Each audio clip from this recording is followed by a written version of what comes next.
La neumonía asociada al ventilador es una de las afecciones hospitalarias más comunes, asociada, claro, a hospitalizaciones prolongadas, utilización de recursos, consumo de antibióticos y con esta aparición de multidrogoresistencia, lo cual perpetúa un círculo vicioso entre gastos, consumo y multidrogoresistencia. Epidemiológicamente es muy diferente la neumonía adquirida en la comunidad en la mayoría de centros, pero cada centro debe establecer su epidemiología de forma interna. Los pacientes hospitalizados a menudo se colonizan con patógenos típicos del hospital y posteriormente pueden adquirir o desarrollar infecciones.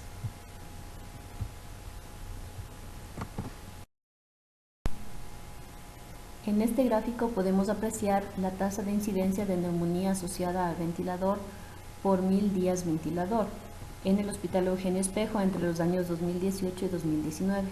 Como podemos ver, la tasa de neumonía asociada al ventilador es bastante importante. De hecho, la neumonía asociada al ventilador es la segunda infección nosocomial, sobrepasada tan solo por la infección de sitio quirúrgico. La ecología microbiana de un hospital depende de muchos factores. Esto es importante para incidir en ellos, como primero la población de pacientes. Se asocia frecuentemente a centros hospitalarios de alto rendimiento la aparición de multidrogoresistencia. Asimismo, la intensidad del uso de antibióticos que se relaciona directamente con la aparición de resistencia o presión selectiva, actitudes del personal de salud como adherencia o no a higiene de manos, etc. Y un punto muy importante que es la limpieza y la desinfección hospitalaria, que nos ayuda a controlar el reservorio de bacterias multidrogorresistentes, gram negativos y esporulados que pueden quedarse por semanas o meses en el entorno hospitalario.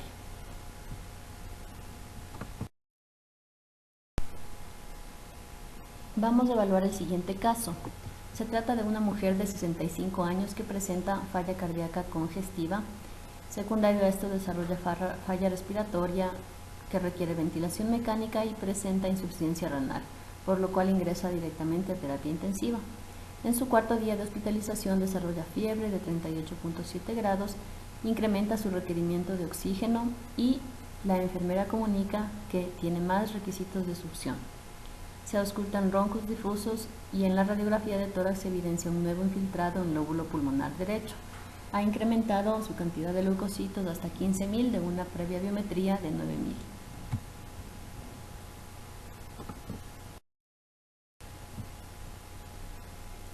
Analizamos el caso de acuerdo al algoritmo de una elección informada del antibiótico.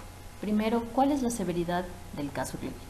La paciente se encuentra de hecho críticamente enferma y en cuanto a la fuente, el cuadro clínico es compatible con una neumonía asociada a la ventilación mecánica.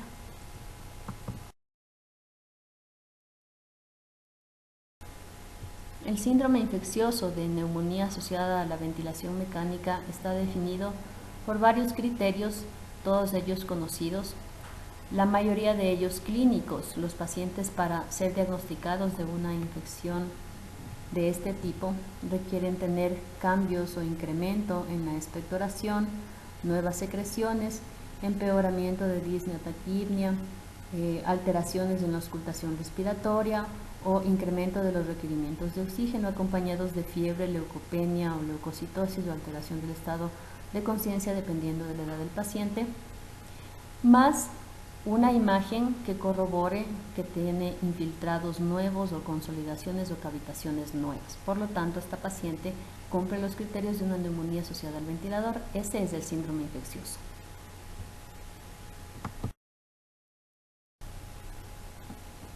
En cuanto a la microbiología esperada y resistencia, ¿cuál es la etiología de las neumonías asociadas al ventilador? La bibliografía nos dice que más frecuentemente están producidas por microorganismos no fermentadores como Pseudomonas aeruginosa, Acinetobacter baumannii y una parte importante de ellas, Staphylococcus aureus, dependiendo de la epidemiología local, meticilino resistente o meticilino sensible. otra parte enterobacterias y un gran porcentaje sigue siendo aún etiología desconocida. Pero como vemos, la epidemiología es totalmente diferente a las neumonías adquiridas en la comunidad.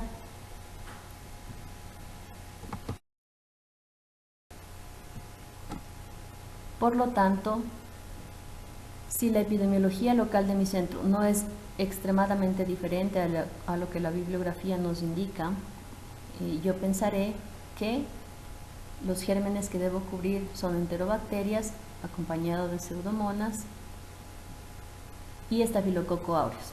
El porcentaje de resistencia a ampicilina me puede ayudar para añadir o no cobertura antiestafilocócica para microorganismos resistentes, y para todo esto me pueden ayudar los antibiogramas acumulados.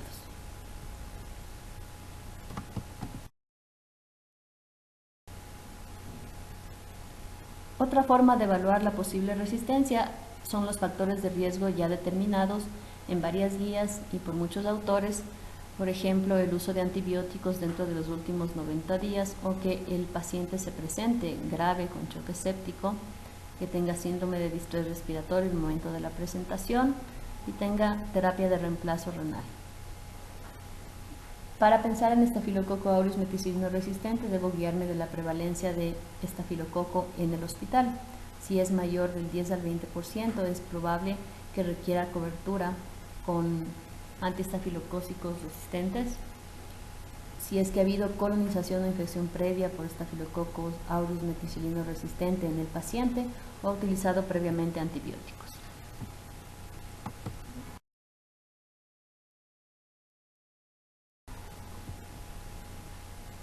Algunas guías sugieren que se considere la terapia empírica dirigida a patógenos gram negativos multidrogo resistentes si la prevalencia es mayor al 10% en nuestro centro, con 2 antipseudomónicos, si hay elevada resistencia a uno de ellos. De ahí viene el hecho de que se utilice, o algunos estudios utilizan penicilinas antipseudomónicas con quinolonas debido a la resistencia que pudiesen tener a la una u otra. Es un poco contradictorio en nuestro centro debido a que la resistencia a quinolonas es extremadamente alta, lo que se refleja también a nivel país, y por lo tanto no es una estrategia que pudiese ser importante, pero tal vez asociarlo a otros como aminoglucósidos puede ser de utilidad. Esto debido solamente al porcentaje de resistencia a quinolonas.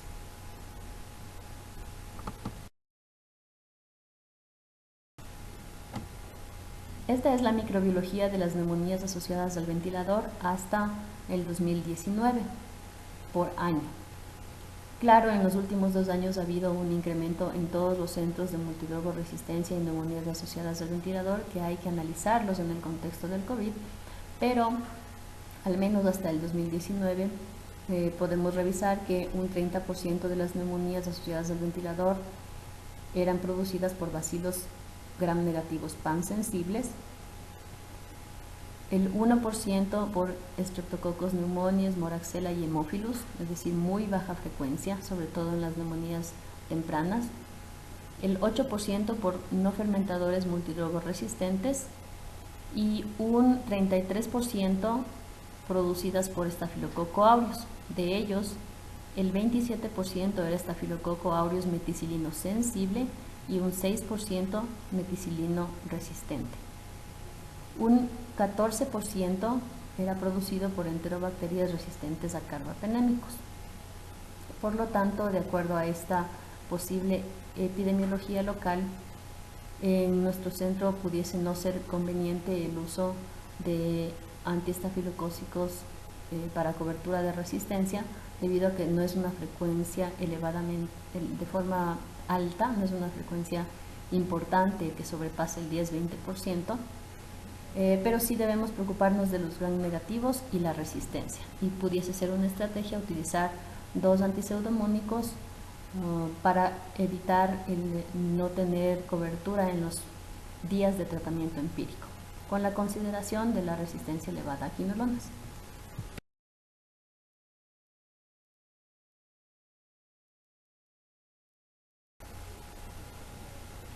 Volviendo al algoritmo de la elección informada, hemos revisado que la resistencia varía según la institución y, claro, variará también de acuerdo al tiempo, como en los últimos años.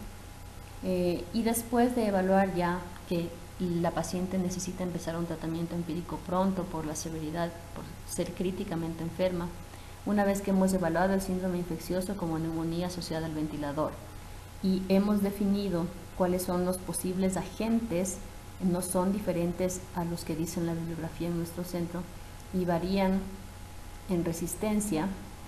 Tenemos elevada resistencia en gram negativos.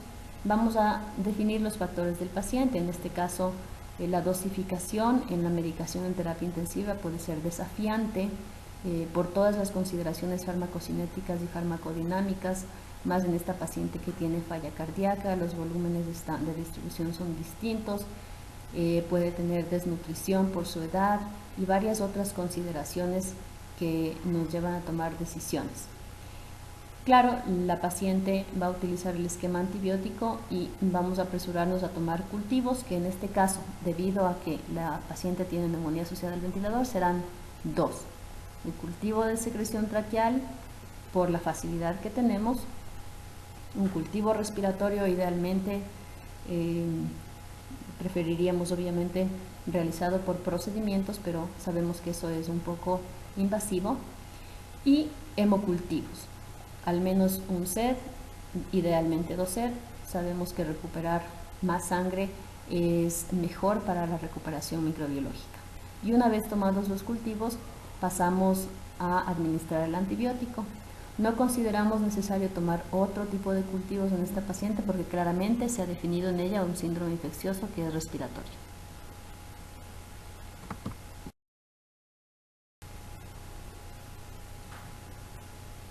En el caso que estamos revisando, se decidió utilizar, no es un caso aplicado obviamente a la epidemiología del hospital, se decidió utilizar piperacilina, tazobactam, levofloxacina y vancomicina a fines de estudio. La consideración en nuestro hospital sería, ¿es correcto utilizar la vancomicina? ¿Cuánto porcentaje de estafilococo aureus meticilino resistente tengo como causa de NAV? Y tengo resistencia de cuánto a quinolonas, ¿sí?, para utilización de levofloxacina. Retornando al caso, a las 48 horas después de iniciar la terapia antibiótica, la paciente mejora parcialmente, requiere menos succión, tiene menor cantidad de oxígeno, disminuye el requerimiento de soporte ventilatorio y ha pasado a febril las últimas 24 horas. Los hemocultivos reportan a las 48 horas sin desarrollo y el cultivo del aspirado endotraqueal desarrolló pseudomonas aeruginosa susceptible a cefepime, piperacilina, tazobactam y aminoglucósidos, resistente a quinolonas e imipenem. Este es un caso de resistencia por impermeabilidad. Entonces, la siguiente pregunta que me hago es, ¿este dato microbiológico corrobora efectivamente con mi síndrome infeccioso? Y la respuesta es, en este caso, sí, pero debemos siempre evaluar la secreción traqueal porque no es una muestra estéril. De hecho, ya espero desarrollo en una secreción traqueal, por eso idealmente las muestras deben ser cuantitativas. Deben ser cuantitativas porque al menos hasta 10 a la 5, 10 a la 6 unidades formadores de colonias pueden ser o identificar colonización, es decir, puede ser normal. Más de ese valor se considera que se asocian a neumonía asociada al ventilador, no son patognomónicas de una neumonía asociada al ventilador. Y algunos cultivos obtenidos a través de los tubos endotraqueales, como de todo catéter colocado de vías que puede desarrollar micropelículas, puede representar colonización en lugar de infección. ¿Por qué? Porque está en un sitio que no es estéril. De hecho, la boca y la vía respiratoria alta están llenas de miles y miles de microorganismos. Desgraciadamente, para el diagnóstico microbiológico de la neumonía asociada al ventilador no hay un estándar de oro y eso ha dificultado la obtención de muestras y la interpretación de las mismas. El estándar de oro debiese ser una biopsia pulmonar, pero evidentemente eso no se realiza en la mayoría de pacientes. porque representa procedimientos invasivos. Aquí podemos observar las diferentes muestras que se pueden obtener del tracto respiratorio bajo para el diagnóstico de neumonía asociada a ventilador, tanto muestras como tejido pulmonar, muestras por broncoscopía, muestras no invasivas y el aspirado endotraqueal, cada una de ellas con un valor de corte para ser consideradas como positivas o de valor de importancia clínica, y el aspirado endotraqueal con al menos 10 a las 6 unidades formadores de colonias.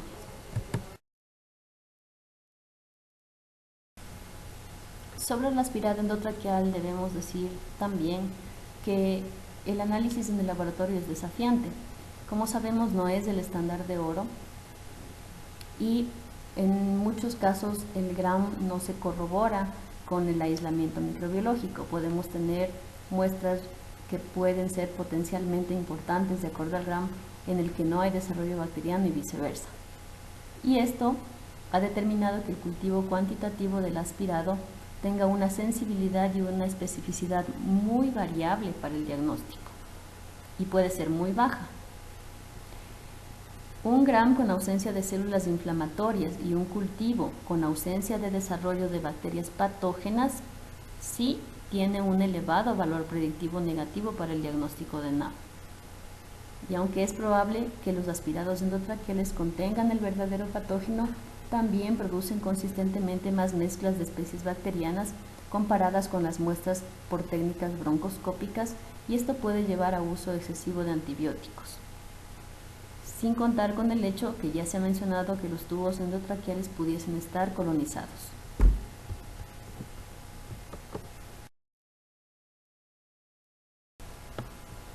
Como hemos mencionado en los previos casos, un paso muy importante una vez que yo tengo el resultado del cultivo es corroborar si el patógeno aislado o el resultado del cultivo corroboren con una infección, o sea, en el patógeno que yo esperaba en el caso de infección. En el caso de las neumonías asociadas al ventilador, la CDC menciona microorganismos que deben ser excluidos del diagnóstico de la neumonía asociada al ventilador por ser pertenecientes a la flora o por no tener un potencial patógeno respiratorio, como son las especies de cándida o cualquier levadura, estafilococos coagulasa negativos y especies de enterococos. Tampoco se tomarán en cuenta cualquier cultivo en el que se aísle flora normal respiratoria o flora mixta. Solamente en el caso de que estos patógenos sean hallados de tejido pulmonar estéril o de líquido pleural tomado por punción, por toracocentesis, no de tubos ya colocados, se sospechará que pudiesen ser agentes patógenos.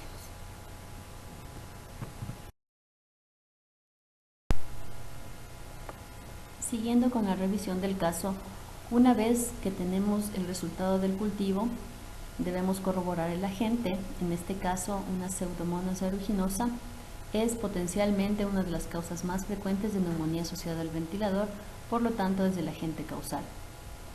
Debido a que fue susceptible a piperacillina tazobactam, se decidió retirar la levofloxacina y se decidió retirar la cobertura para cocos en la vancomicina debido a que no se aisló este agente. Y se planificó para la paciente un esquema de 7 días que se utiliza actualmente para la mayoría de los pacientes inmunocompetentes con neumonía asociada al ventilador, sin diferencia en el patógeno aislado como causa de NAP. Sin embargo, algunos pacientes podrán requerir más tiempo de antibiótico dependiendo de complicaciones del foco primario, de la carga bacteriana, de la inmunosupresión.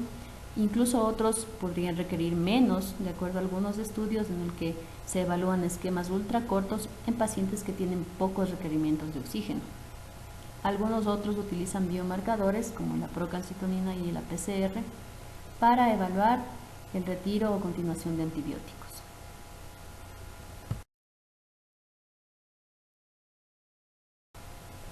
Aquí hay un ejemplo de un algoritmo guiado por procalcitonina o valores de PCR para suspender, continuar o esquematizar el uso de antibiótico en la neumonía asociada al ventilador.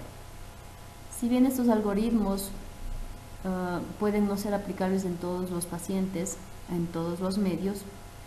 La PCR es una prueba fácil de realizar y barata, que se incluye también en estos algoritmos.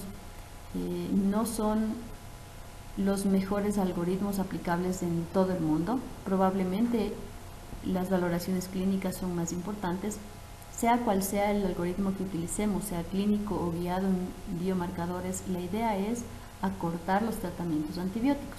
Y si decidimos utilizar la procalcitonina o la proteína C reactiva para guiar el tiempo del antibiótico, como podemos ver en este esquema, pues lo importante es que se apliquen, que no tengamos procalcitoninas seriadas, desgraciadamente, sin una aplicabilidad clínica.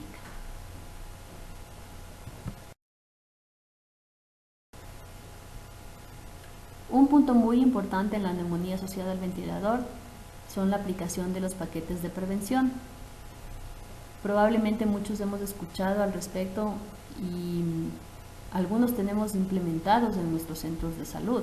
Desgraciadamente a veces se vuelven repetitivos y se vuelven nada más una lista de chequeo dentro de la historia clínica del paciente, pero son muy importantes, sea cual sea el paquete que yo decida para mi institución, porque puede constar de alguno de los puntos mencionados o puede constar de todos los puntos mencionados dependiendo de mi debilidad como terapia intensiva o de mis fortalezas como terapia intensiva. Lo importante es aplicarlos con la enfermera y el médico a pie de la cama vigilando continuamente que haya higiene de manos, que haya una cabecera elevada y entre otras medidas que podemos aportar como prevención. Ahora, ¿hay algo más aparte de esto?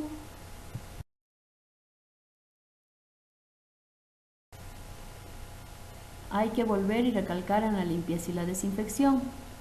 Este es un gráfico que muestra algunos pacientes hacia el lado izquierdo y lo que nos enseña es un brote de Acinetobacter que se relaciona con los pacientes mencionados en un área definida, en una área crítica a la cual llegó un paciente trasladado de otro hospital, colonizado e infectado porque tenía un hemocultivo positivo para un Acinetobacter multidrogoresistente, y el cual fue la fuente para transmisión a al menos 5 pacientes más en esta terapia intensiva, que posteriormente a él y compartir la misma sala y el mismo personal de salud desarrollaron en úlceras, sangre, secreción traqueal la misma cepa que fue identificada por clonalidad. Esto denota obviamente actitud del personal de salud, pero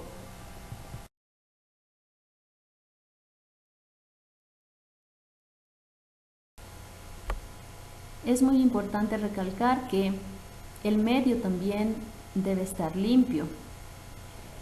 Las bacterias no llegan a los pacientes si no es a través de un personal de salud, es cierto, pero el medio en el que estamos trabajando también debe ser un medio limpio para garantizar no solo a los pacientes una protección, sino también al personal de salud, que potencialmente también se coloniza de microorganismos resistentes.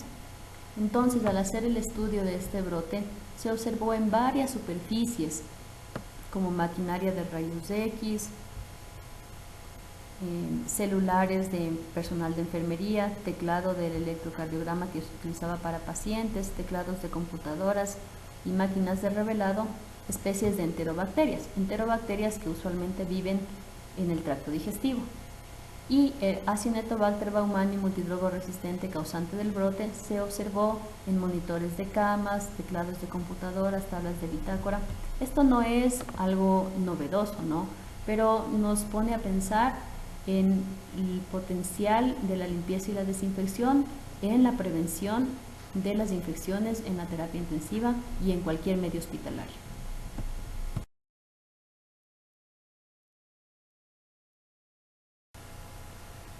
En resumen, es muy importante obtener cultivos en todos los pacientes con probable neumonía asociada al ventilador antes de comenzar con el tratamiento antimicrobiano empírico basado en el mapa microbiano de mi institución. Hay que comprometerse a reevaluar la terapia antimicrobiana todos los días y de acuerdo a los resultados microbiológicos y evaluación clínica del paciente. La duración recomendada en NAV es de 7 días, si bien pueden haber cursos variables en pacientes individuales. Y recordemos que la prevención en paquetes de limpieza y desinfección es muy importante en la transmisibilidad de potenciales patógenos en todo el medio hospitalario. Continuamos con bacteremia. Los objetivos son describir las técnicas apropiadas de recolección de muestras de hemocultivo para reducir las oportunidades de contaminación que pueden dar lugar a un uso inadecuado de antimicrobianos o confusión en el caso clínico.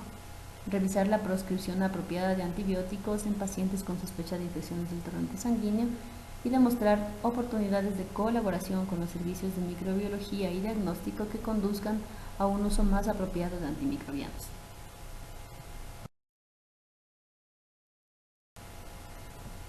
Las bacteremias son causa significativa de morbilidad y mortalidad. De hecho, son un valor crítico, ¿no? Cuando en laboratorio hay una bacteremia, el laboratorio está en la obligación de reportar este agente y este resultado como un valor crítico, debido a que los pacientes con bacteremia pudiesen tener mayor mortalidad. Se trata de infecciones invasivas y potencialmente más graves. Hay varios portales de entrada. Pueden ser heridas de la piel, pudiesen ser infecciones como urinarias, neumonía, que secundario al proceso infeccioso pueden producir bacteremia.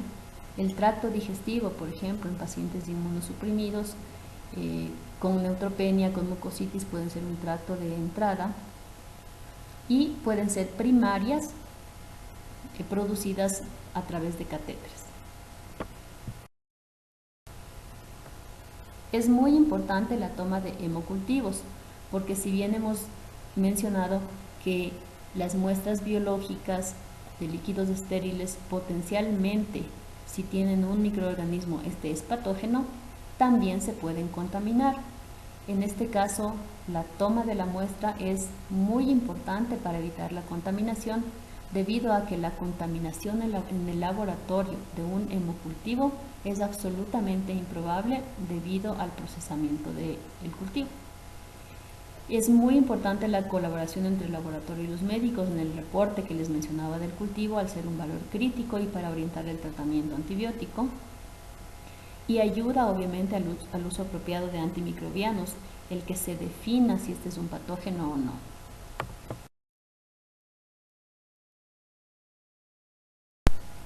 Revisaremos el siguiente caso.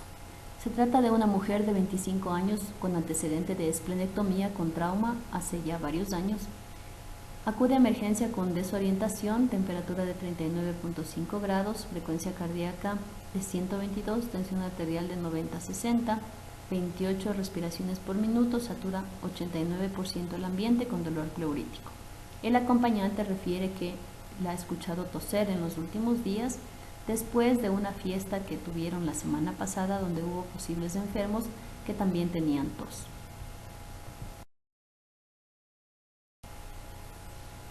En este caso empezamos con el algoritmo de elección informada del antibiótico. En cuanto a la severidad, primero es una paciente que se encuentra severamente enferma, probablemente se encuentra en choque y requiere un diagnóstico rápido. ¿Cuál es el síndrome infeccioso o la fuente? Probablemente tiene una fuente primaria de origen pulmonar, se encuentra con desaturación, ha presentado tos, no hay molestias urinarias, no hay potencialmente signos de infección de la piel ni otros que sean importantes en el caso, por lo tanto la fuente primaria básicamente sería pulmonar. La paciente nos refiere que ha tomado antibióticos previamente, pero hay un factor muy importante para evaluar la microbiología en este caso, que es el antecedente de esplenectomía. Hay que recordar que una de las inmunodeficiencias secundarias más frecuente es la asplenia, en este caso traumática, y produce un riesgo de infecciones causada por microorganismos básicamente encapsulados: Streptococcus pneumoniae, Haemophilus influenza, Neisseria meningitidis, entre otros encapsulados. Al ser esta paciente una paciente con foco principalmente pulmonar, Lo que he de pensar es que es una paciente que probablemente tiene sepsis por algún microorganismo encapsulado. Sería muy importante tener el antecedente vacunal de la paciente. Dada la severidad del caso, se toman rápidamente hemocultivos y cultivo de esputo para empezar un tratamiento antimicrobiano óptimo.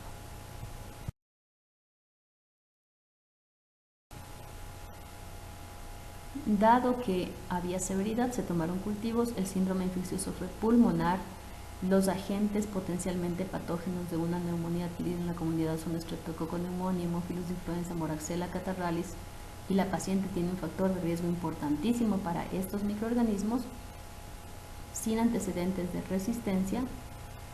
Se utilizó un esquema de ceftriaxona y acitromicina luego de tomar los cultivos mencionados.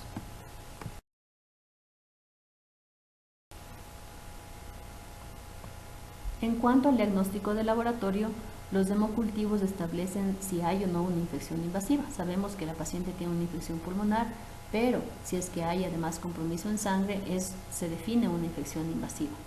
Pero la contaminación puede ser un problema. Staphylococcus aureus es el microorganismo más frecuente de confusión. Cuando tenemos Staphylococcus aureus, potencialmente es patógeno, pero potencialmente es contaminante porque es flora de la piel. Y esta contaminación puede llevarnos a un uso amplio de antibióticos cuando estos hemocultivos son contaminantes, incrementar los costos y obviamente llevarnos a selección de resistencia. Es muy importante repetir la técnica para tomar las muestras de hemocultivos.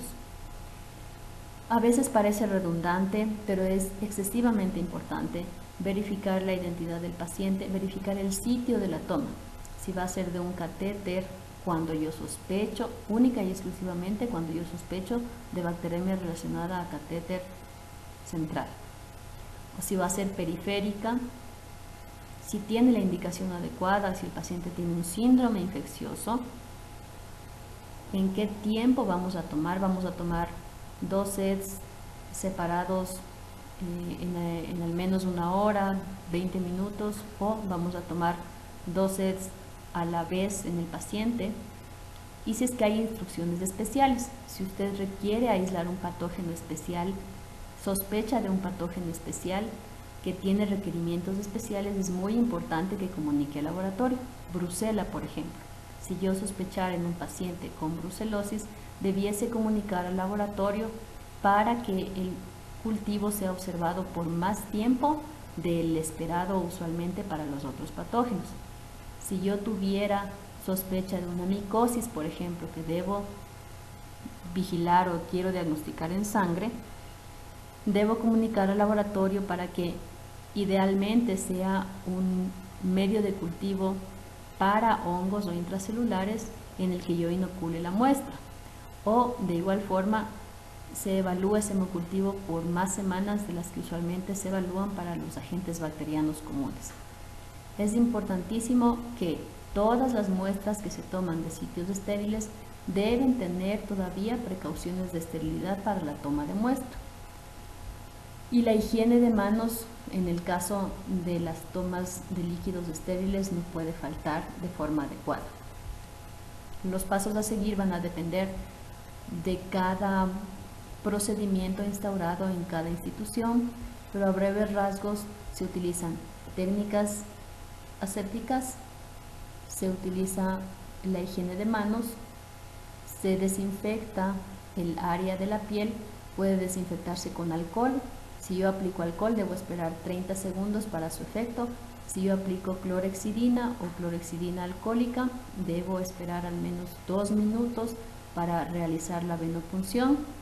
Recuerden que la clorhexidina no actúa sobre superficies inertes.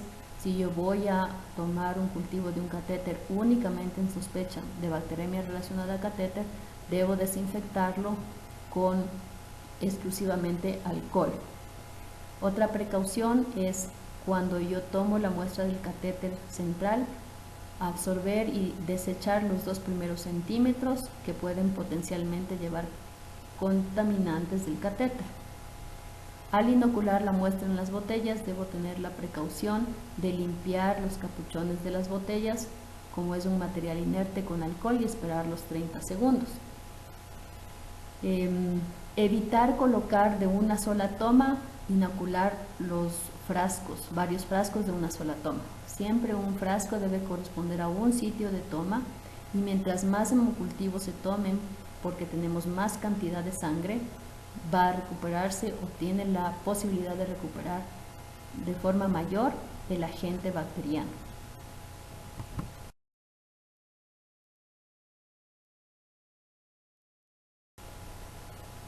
En cuanto al volumen de inoculación, las botellas son aptas para 10 ml de sangre. Usualmente se toman un set que corresponden a 2 botellas, una aeróbica y una anaeróbica. Cada set debería corresponder a cada toma, a cada sitio. E inocularse 10 más menos 2 ml de sangre para obtener una buena recuperación. Si yo quiero pescar una bacteria en un río de sangre, mientras más volumen tome, es más factible que recupere la bacteria. Y así hay indicaciones pediátricas y en infantes.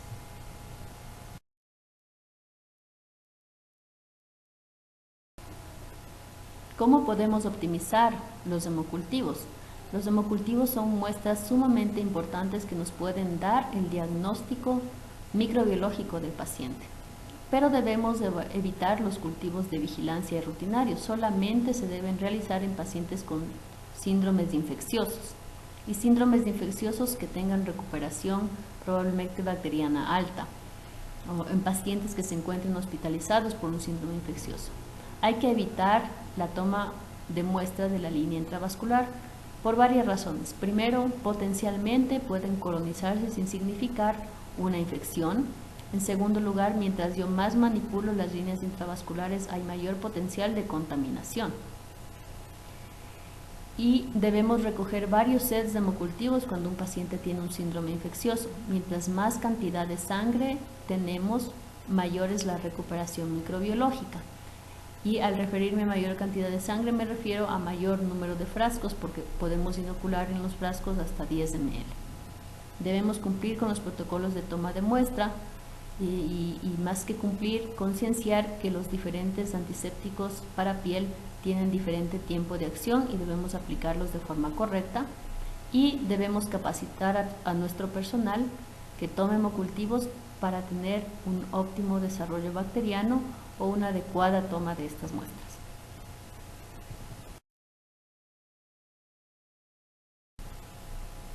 Volviendo a la evaluación inicial del caso clínico, una vez que se evaluó la clínica de la paciente, inicialmente de gravedad, teniendo un diagnóstico inicial con un síndrome infeccioso neumónico en un paciente esplenectomizado con potencial riesgo de infección invasiva, y se tomó la decisión terapéutica con ceftriaxona y acitromicina, se reevalúa una vez que han pitado los hemocultivos. El laboratorio llama como un valor crítico e informa que la paciente ha desarrollado cocos gram positivos en los hemocultivos tomados. Tenemos aquí una gráfica donde podemos observar. Les he traído la gráfica porque es de suma importancia conocer solamente en el gram la morfología de los cocos o bacilos que podemos tener.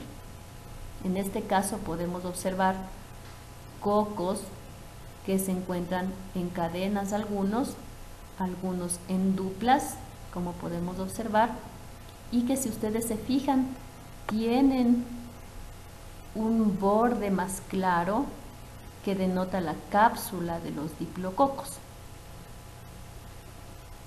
Podemos observarla aquí también. Esto difiere de los cocos en racimos grandes, en cadenas, que pudiesen ser Staphylococcus aureus. Solamente con el gram yo puedo saber que potencialmente este es un estreptococo. Una vez que me han dicho que es un gram con cocos gram positivos, el gram me puede dar un gran valor, gran información para indicarme el agente etiológico.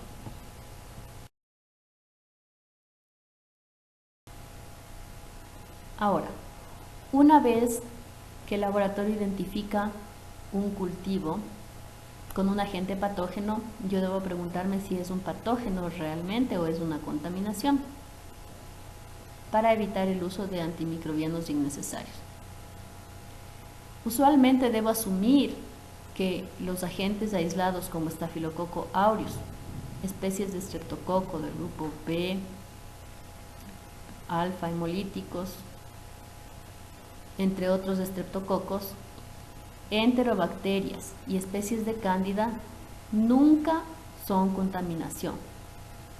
Usualmente las levaduras, las enterobacterias, los estreptococos y estafilococos van a ser potencialmente patógenos. Estafilococo aureus y estreptococos por su potencial de causar infecciones invasivas y endocarditis, enterobacterias porque nunca son de la flora normal de la piel de un brazo, siempre vamos a considerarlos como potenciales patógenos, y las levaduras por la alta mortalidad de la candidemia. Mientras que los estafilococos coagulasa negativos, todos los que no son aureus, capitis, dominis, epidermidis, coni, entre otros, van a ser considerados potencialmente contaminación, a menos que cumplan los criterios de una bacteremia relacionada a catéter, que es cuando potencialmente pueden producir enfermedad.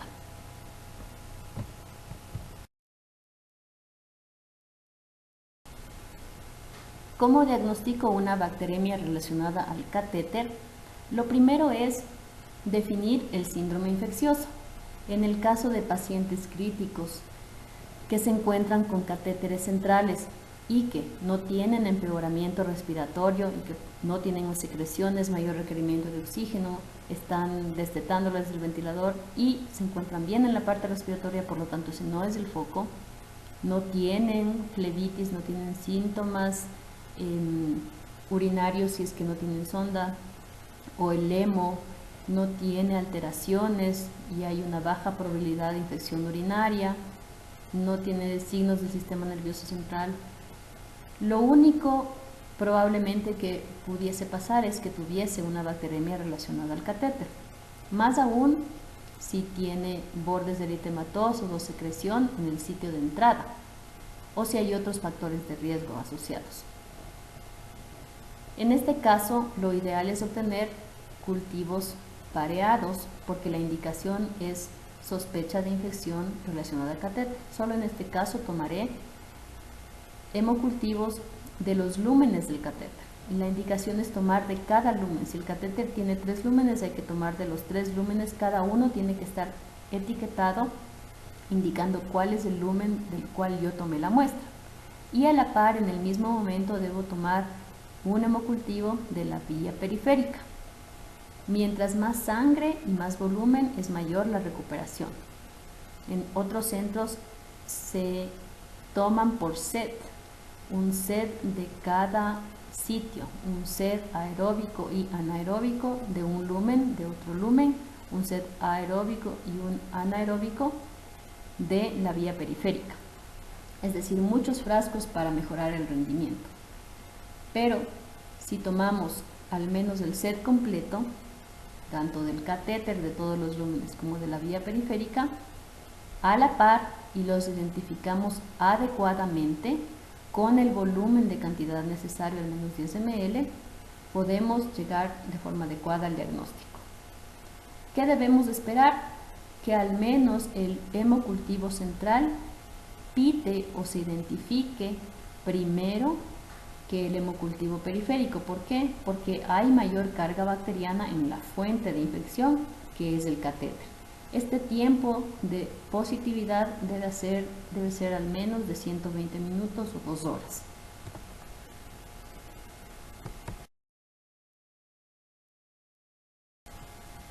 Para esto, al menos en el laboratorio de microbiología, usted puede revisar en los resultados, aparte de la muestra obtenida y la sensibilidad, el volumen que usted inoculó en la muestra, porque se realiza un pesaje de ese frasco, y el tiempo de positividad, como ven en la parte inferior. Este hemocultivo dio positivo a las 22.8 horas de incubación.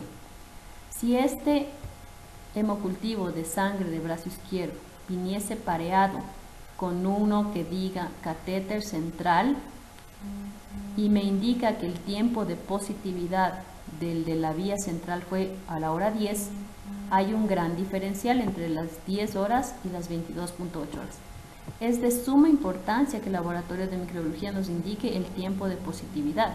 En este caso, el laboratorio de microbiología tiene un plus que siempre nos indica el tiempo, el agente, el lugar, incluso para retroalimentación de quien toma la muestra, la cantidad de muestra con la que se llegó al diagnóstico.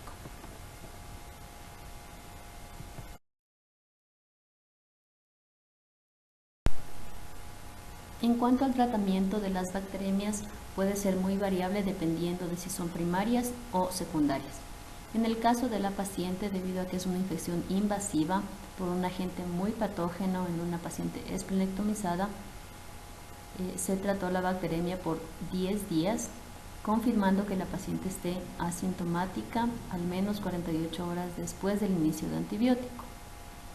Si es una bacteriemia no persistente, es decir, que no tiene hemocultivos persistentemente positivos entre las 48 y 72 horas posterior al primer aislamiento, las bacteriemias pueden ser tratadas entre 7 y 10 días.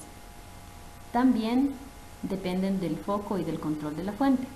Hay pacientes que tienen bacteriemia, pero que persisten con el foco de infección, o que tienen bacteriemia persistente, en cuyo caso hay que corroborar que no haya complicaciones por la bacteriemia y el tiempo de tratamiento puede prolongarse. Cuando son bacteriemias relacionadas a catéter, el agente más patógeno, Staphylococcus aureus, usualmente requiere 14 días de antibiótico con el retiro de catéter. Hay algunas otras consideraciones, como que los expertos pueden sugerir siempre la investigación ecocardiográfica de endocarditis.